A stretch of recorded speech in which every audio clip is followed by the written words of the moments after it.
I have to I make a confession, Representative Walberg. As a new Michigan resident, when I found out that we'd be chatting, the first thing I did was Google your district and see what it looks like. And it's a stripe. It is quite literally a stripe along the southern border of the state that stretches from the westernmost to the easternmost part. You see a lot of small businesses. You see tourism, agriculture, automotive. I'm sure you've had a lot of conversations. What is the secret sauce here in Michigan? Why are these businesses thriving? Why are there so many different types of businesses that you get to be the representative for? Well, thank you for asking about it. It is quite a district, going from basically from Chicago to Windsor, Canada. Both lakes. We're the border wall for Buckeyes, that's for sure. Except for J.D. Vance. I told him he could come across. And the Hoosiers as well. It's a district that's extremely diverse. It's a district that understands some things that a lot of other districts don't, because we are a border district. When we put a tax increase on here in Michigan that doesn't compare with Ohio, for instance, for gas, or Indiana in dealing with some educational issues, my people hear about it, and they have access to just cross the line if necessary to get a better deal or to bring across a better idea in education. So it's a unique district in that way. It's made up of entrepreneurs, highly agricultural, and if you think of a real small business entrepreneur, it's a farmer. And we have the diversity going from soup to nuts, as it were, from the cash crops, animal husbandry industry, processing industry, fruits and vegetables, all of that. But we're also a district that is the #1 energy district in the state. Over 40% of energy is produced in the 5th District of Michigan. We have 2 nuclear plants on each of the lake borders, Cook and Fermi. We have the second largest continually operating coal-fired plant over on Lake Erie in Monroe County. Then all sorts of renewable power that's in the district as well. But a lot of people who have for years resourced the auto industry, so small businesses that are there, understanding that competition makes a difference. And when you're working with the big guys like Ford, General Motors, Stellantis, you have to keep up. And so I think that's what makes that district so unique, and I think very successful in many ways. What do you hear from your constituents, these small business owners? What are their gripes about doing business in Michigan, and what do they love about it? Well, I think what they're concerned most about is the tax structure in many ways.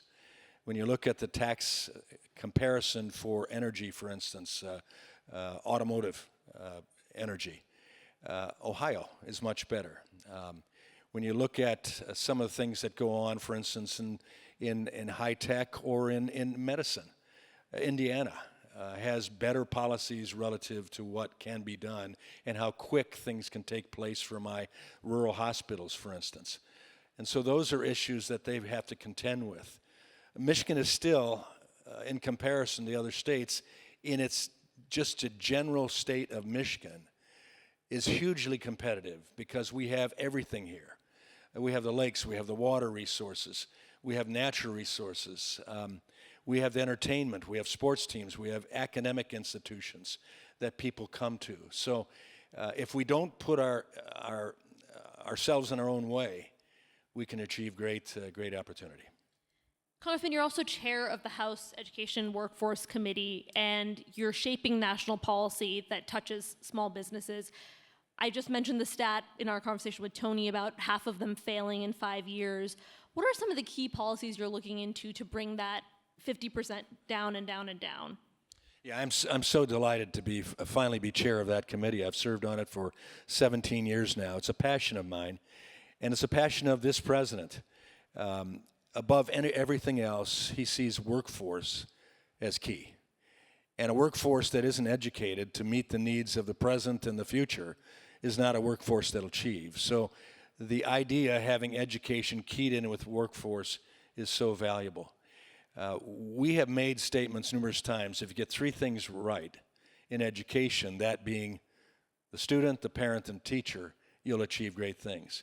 If you produce that education, you'll have a workforce that's capable of taking on the present and the future. And that's what we're dealing with right now. And it's exciting to see for the first time in my many years involved with education, either in the state legislature and education committee or in higher education myself in management or now in Congress, is that parents are finally seeing that they aren't a failure if their Johnny or Susie or Billy or Nancy don't go to one major university. In fact, they are now seeing that because of the workforce needs, if their kids go to a job training site, get involved with CTE early in their high school education, go on into an apprenticeship program, go to community college and get an associate's degree in area, or go through some certification requirements in a trade school that gets them prepared for a real job that starts out with a real income that can expand as far as they want to take it, that they are a success as parents and their kids are going to succeed. And I think that's exciting, being a son of a tool and die maker who was brought up from the Depression, losing his job and having to start all over again, finding a trade that kept him into his 70s, working and achieving and bringing his family into the middle class with the opportunities to grow. That's taking place right now. And our committee is intent. And next week, I think, picking up from the shutdown, we're trying to catch up, and I think we're going to do it in about a week and a half. But the hearings we're going to have on innovation and higher education, it's going to look at some very unique things that I think are going to make some of our major universities have to step back and say, if that's a direction that can be gone, maybe we need to go there ourselves as well. We're going to look at some of the workforce regulatory issues that are holding back small businesses in my district and other businesses around the nation, and start to moderate that and give them a chance to compete, and then in turn let states compete, let them have more responsibility in allowing and promoting jobs in the economy in their state alone. Yeah, that's a great point on the changing definition of education. We cover that a lot at Axios, how it's slowly but surely, people don't immediately just think of a four-year university when they hear the word education. There is, however, still a problem with recruitment and retaining, especially for small businesses. A lot of these folks, when they go through these apprenticeships, they get these really valuable skills. They want to go work for that huge company and make maybe the most money they can make. How do small businesses compete when it comes to actually getting those folks to come work for them, because they also need those skills? And how do you help with that with the committee? Well, I appreciate that. I mentioned Workforce Pell. That's the first time we've had that. In the One Big Beautiful Bill, or the Working Families Tax Cut, whatever term you want to use. We put Workforce Pell in so we can ramp up the training and education for the marketplace. When I go across my district, whether it's an entity like Contour Group in Jackson, who missed out on a small business loan application during the shutdown, now wants to get back at it. Or some other small businesses, they're looking for people who are trained and ready. If we can ramp that up by getting people into short-term training experiences, knowing that it can be developed over time, that's huge for a workplace who says, I will take that person in who understands welding, and I'll bill them. In fact, if necessary, if they show the competence in engineering, I'll pay for the education to go further. Looking at healthcare, the highest cost for businesses are their employees. Especially small businesses. Small businesses. The highest cost for small businesses with their employees is healthcare. So we need to do something in that area. And I think one thing that comes from the shutdown is discussion about the need for healthcare reform. I don't think it goes to Obamacare. I think what we saw even during the shutdown, the reason they were looking for that continued subsidization of Obamacare was because it's too costly and it doesn't work. So there are ideas that are out there that we generated in a major bill back in 2017 that lost by one vote. We're not crying about that anymore. We're offering the alternatives. For instance, I introduced a bill that passed the committee and is now on the House floor. Association health plans take small businesses that can join together for an economy of scale and allow them the opportunity to offer very close to what a union contract would offer to a larger business in healthcare. Why not give these businesses the chance to build a size so the negotiations can get a better healthcare for them? Health savings accounts. The president made waves when he talked about giving it out $2,000 to every individual to help purchase their own health care. Well, the concept is great. Let's expand health savings accounts so that employee in a small business or the employer themselves in the small business, the owner, can have a chance to have access to resources that they can target for the actual needs that they have and not just what a plan like Obamacare says they can use it for.